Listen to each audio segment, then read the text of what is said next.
उदका चकत्रिणं दुग्धदोहा निरंतरिया अनंतानां ते लोकास तान् सा गच्छति ता ददद पीतोदकाः जगतः तृणाः दुग्धदोहा निरिन्द्रियाः आनन्दाः नाम ते लोकाः तान् सा गच्छति ददद साहोवाच पितरं तत्कस्मै माम दास्यसीति द्वितीयं तृतीयं तन् होवाच मृत्यवे त्वा ददामीति साह उवाच पितरं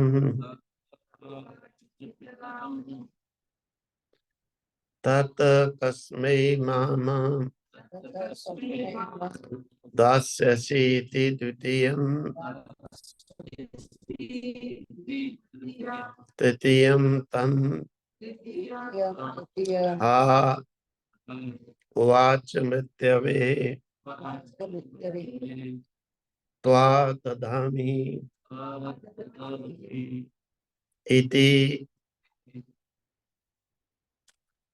तो इस प्रकार से पीतोदका जगत्रिणं दुग्धदोहा निरिंद्रिया, तो कहते हैं जो पानी पी चुकी हैं अब पानी पीने में असमर्थ हैं, यानी पानी पीने की इंद्रिय उनकी उतनी समर्थ नहीं है कि वो पानी पी सके।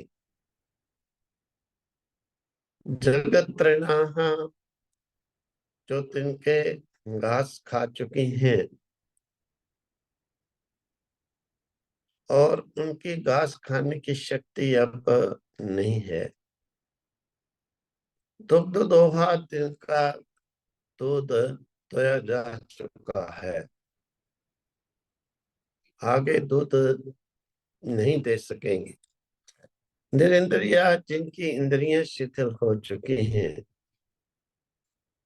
जो जिनकी इंद्रियां आगे काम नहीं कर सकती हैं, मतलब आंखें देख नहीं सकती हैं और नासिका सूंघ नहीं सकती है, कान सुन नहीं सकते हैं,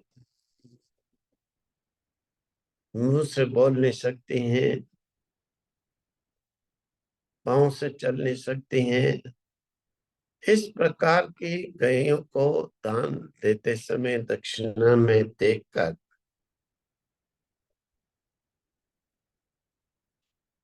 नचिकेता ने पिता से कहा। पिता से क्या कहा? कस्मै मां दास्यसि इति होवाच पितरं तत्। हे पिताजी, आपने संकल्प किया है मैं सर्वस्व दान करूंगा और मोक्ष को प्राप्त करूंगा, तो मुझे किससे दान में दोगे? पिता चुप रहे। फिर नचिकेता ने कहा, हे पिता, मुझे किसको दान में दोगे? फिर भी पिता वात्सवस मुनि चुप रहे। तीसरी बार फिर जब कहा, हे पिता, मुझे तो किसको दान में दोगे? पिता को गुस्सा चढ़ा, उसने कहा, नहीं चुप होता है? तो पिता ने कहा, तुझे मृत्यु को दान दूंगा।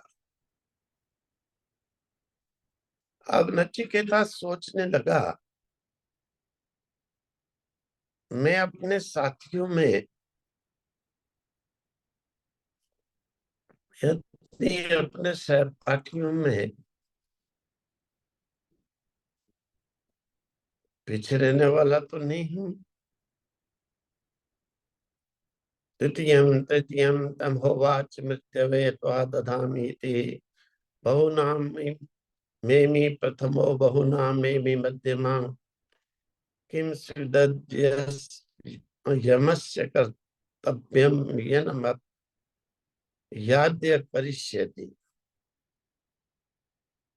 मेरे जो पिता कहते हैं मृत्यु को दूंगा, अब मैं मृत्यु के योग्य तो हूं नहीं, क्योंकि मैं अपने साथियों में, सहपाठियों में, बहुतों में तो मैं प्रथम ही रहता हूँ। निकम्मा तो हूं नहीं मैं बिल्कुल, कि मृत्यु को देंगे। मृत्यु को तो उससे दिया जाता है जो बिल्कुल निकम्मा हो जाता है। मृत्यु के योग्य तो वो है जो बिल्कुल आलसी, प्रमादी,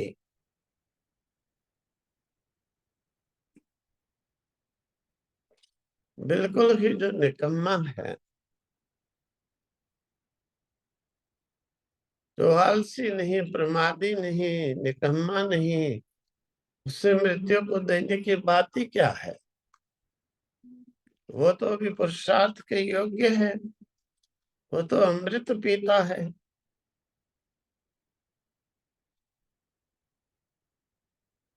ये तो आलसी प्रमादी जो होते हैं उन्हें ही, निकम्मों को ही मृत्यु ग्रसन करती है। तो मुझे पिता मृत्यु को क्यों दे रहे हैं?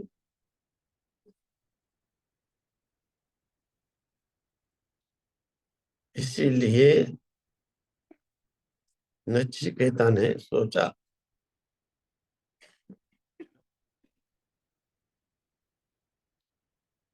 कि मृत्यु को देंगे तो मृत्यु मुझसे क्या करेगी।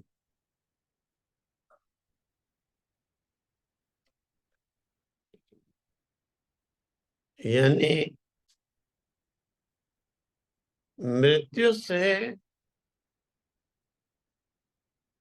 जो उत्पन्न होता है भय, क्योंकि पुरुषार्थ से रहित व्यक्ति ही अज्ञानी,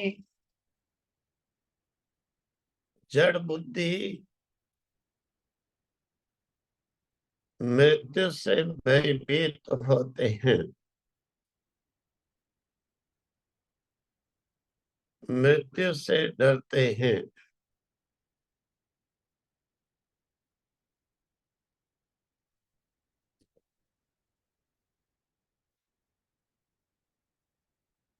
अज्ञानी जड़ बुद्धि जो होते हैं,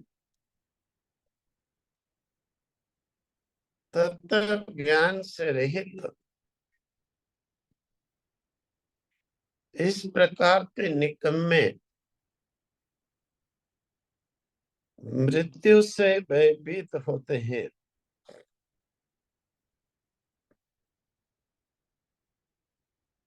जो तत्व ज्ञानी है, निकम्मा नहीं है, चेतन बुद्धि है, जड़ बुद्धि नहीं है,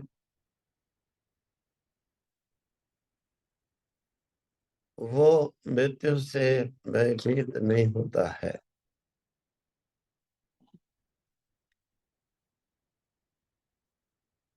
वो मृत्यु से भयभीत नहीं होता है। तो इस प्रकार से मृत्यु से भय उसी को होता है।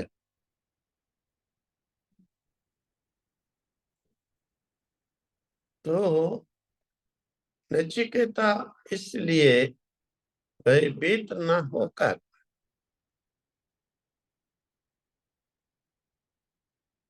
नचिकेता भयभीत न होकर स्वयं ही समाधान करता है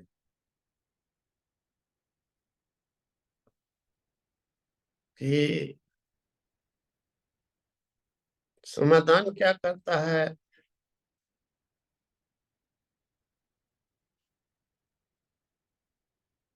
समाधान ये करता है कि देखो, जो भयभीत होने वाले हैं उनके लिए समाधान,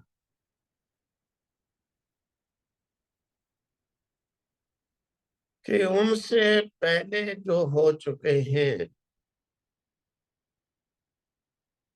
वो, उन्हें देखो, वो आज नहीं है।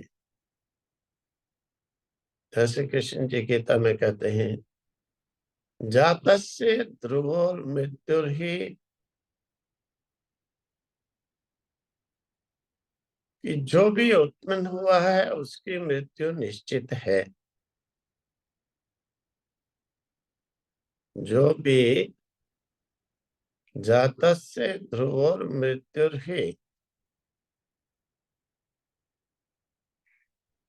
और जो भी जन्मा उसकी मृत्यु तो निश्चित है, होनी ही है।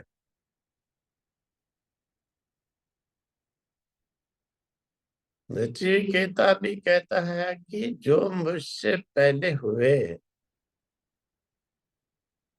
वो आज नहीं है,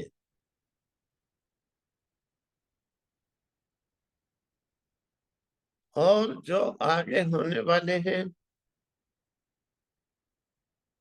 वो भी नहीं रहेंगे।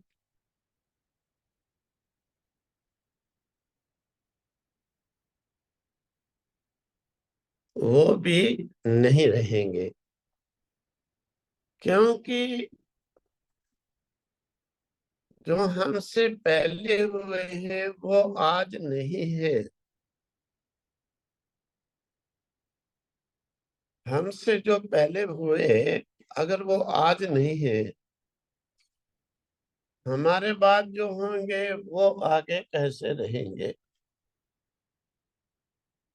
एक दिन आएगा वो भी नहीं रहेंगे।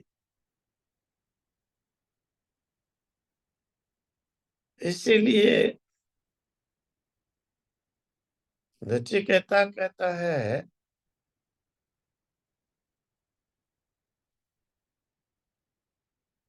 ये जो मरने वाले हैं, ये जो जन्मने वाले हैं, यो भी जन्मने वाला है जो मरने वाला है। अन्न में जिस प्रकार से कीड़े उत्पन्न होते हैं, अन्न में ये मर जाते हैं।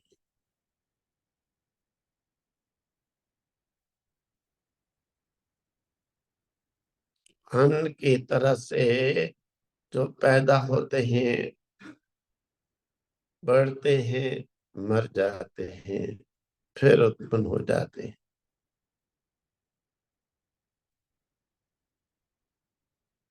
इसी प्रकार से श्री कृष्ण जी ने भी कहा कि भाई, जातस्य मृत्यु ही, जो जन्मेगा उसकी मृत्यु निश्चित है।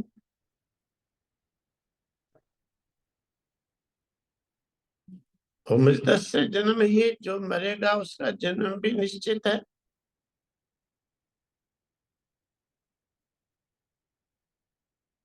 जन्मने वाले की मृत्यु निश्चित है, मरने वाले का जन्म निश्चित है। को मोहा को शोका,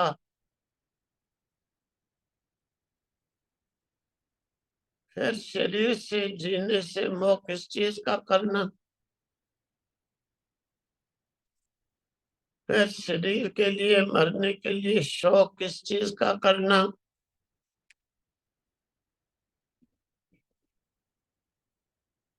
अगर निश्चित है तो मोह किस चीज का, शौक किस चीज का, काम हुआ शौक का। इसका मीनिंग यही हुआ कि मोर शौक उन्हीं को होता है कि जो वास्तविक में इस प्रकार से इस रहस्य को जानने वाले नहीं है।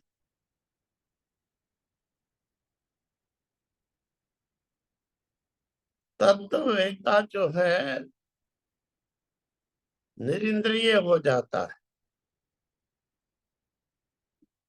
इंद्रिय तो कोई खत्म नहीं होंगी, हाथ पांव आंख नाक कान,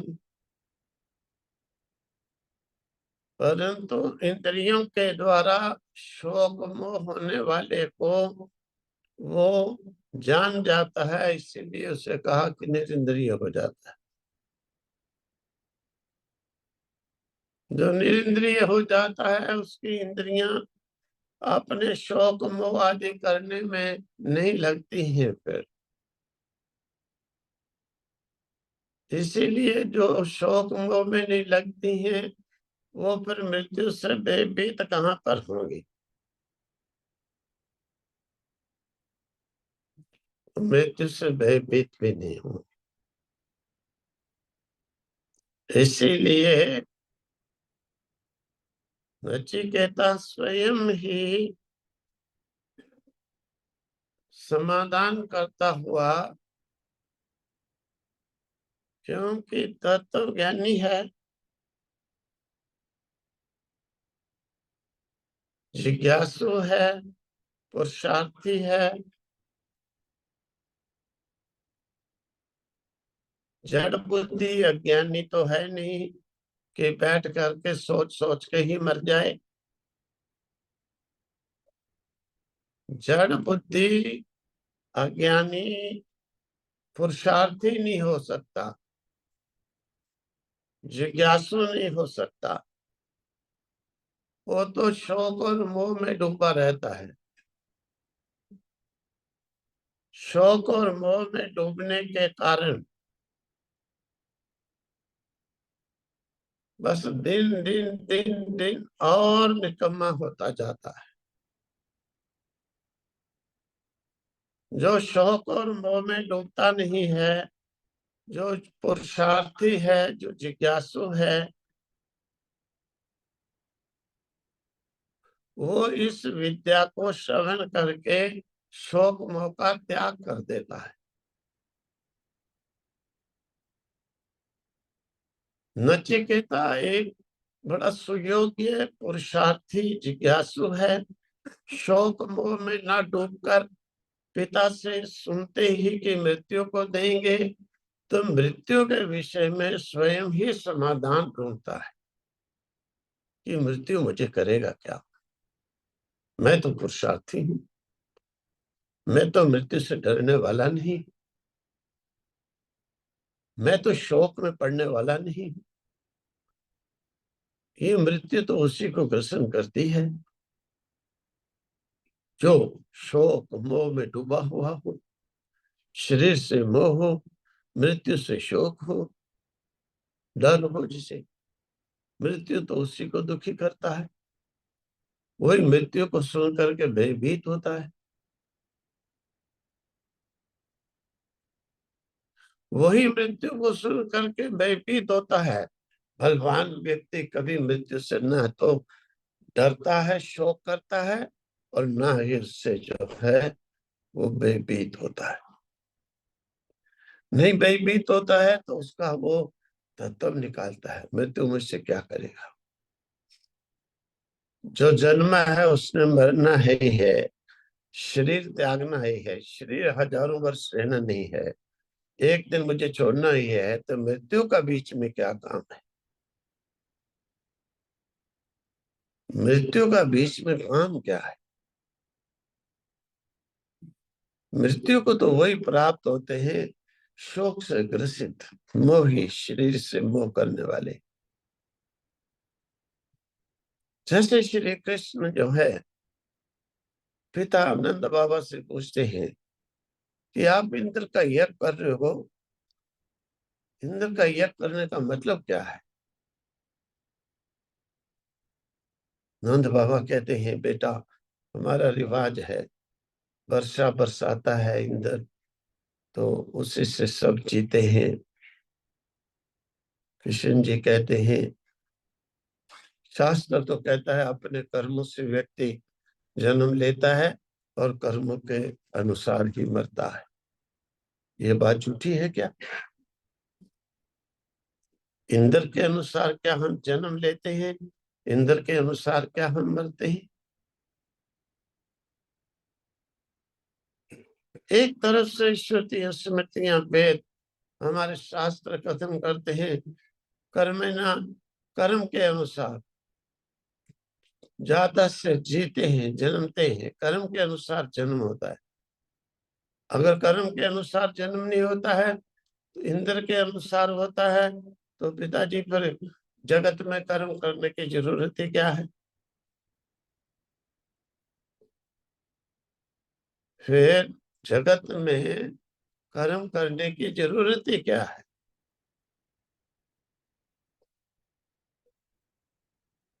इंद्र के अनुसार हम जन्मेंगे, इंद्र के अनुसार मरेंगे, हमें कर्म करने की जरूरत क्या है?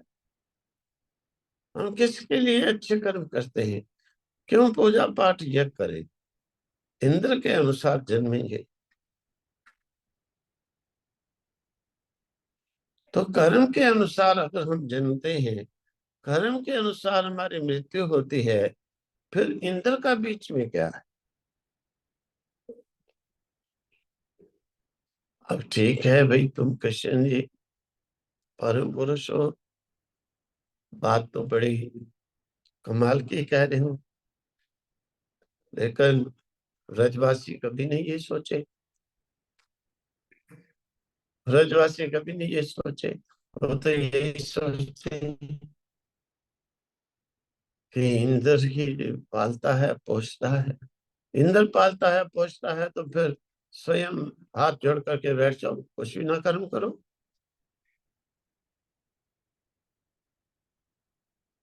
इसी प्रकार से नंद जी आदि सुन करके उन्हें ये हुआ कि भाई बात तो ये भी ठीक है,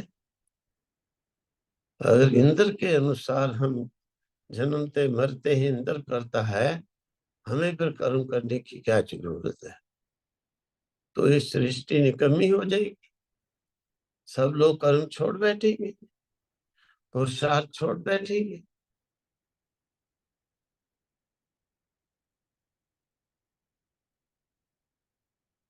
नचिकेता भी कहता है कि मृत्यु के पास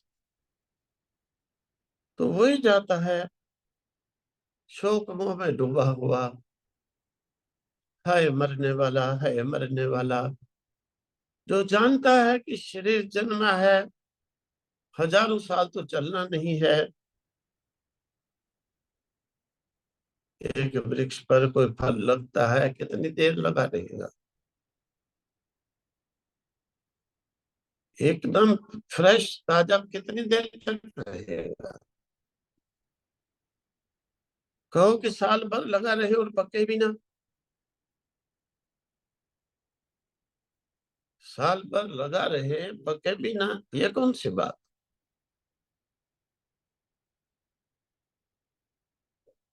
ऐसा नहीं।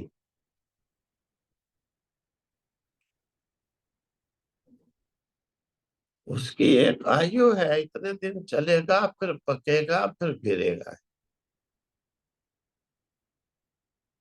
संसार में जो भी जन्मेगा, वो कहो कि उसी प्रकार से फ्रेश, बलवान, मोटा, ताजा, जवान सदैव बना रहे? नहीं, विधान है इसका। इतने दिन बाल्यावस्था रहेगी, इतने दिन जवानी, इतने दिन फिर बूढ़ा, आखिर उसे त्यागना ही है। लेकिन ये विचार कौन करता है? ये विचार तत्व ज्ञानी करता है। ये अज्ञानी विचार नहीं करता है। तत्ववेता यही चिंतन करता है। जड़ बुद्धि वाला तो ये चिंतन करता है कि मृत्यु आई आई। इसलिए जड़ बुद्धि का स्वयं ही त्याग किया जाता है। दूसरा जड़ बुद्धि के लिए श्रवण करा सकता है, त्याग तो स्वयं करना है। नचिकेता स्वयं ही मृत्यु के निवारण के लिए विचार करता है।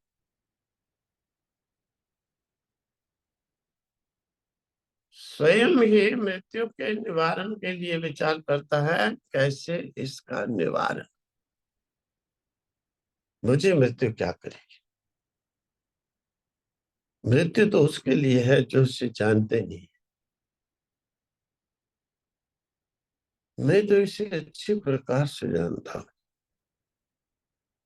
ये मेरा कुछ बिगाड़ नहीं सकती है। ये मेरा कुछ भी बिगाड़ नहीं सकती है। जो इससे डरते हैं ये उन्हीं को डराती है।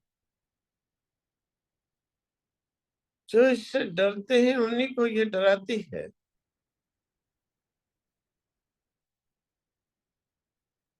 जो इससे डरते नहीं उन्हें ये डरा नहीं सकती है। इसलिए मरने वाला मनुष्य अन्न के कीड़े की तरह से जन्मता है, मरता है, जन्मता है, मरता है।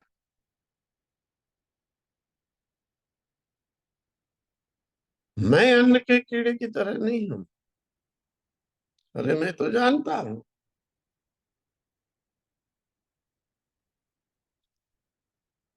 तो इसीलिए नचिकेता विचार करता है,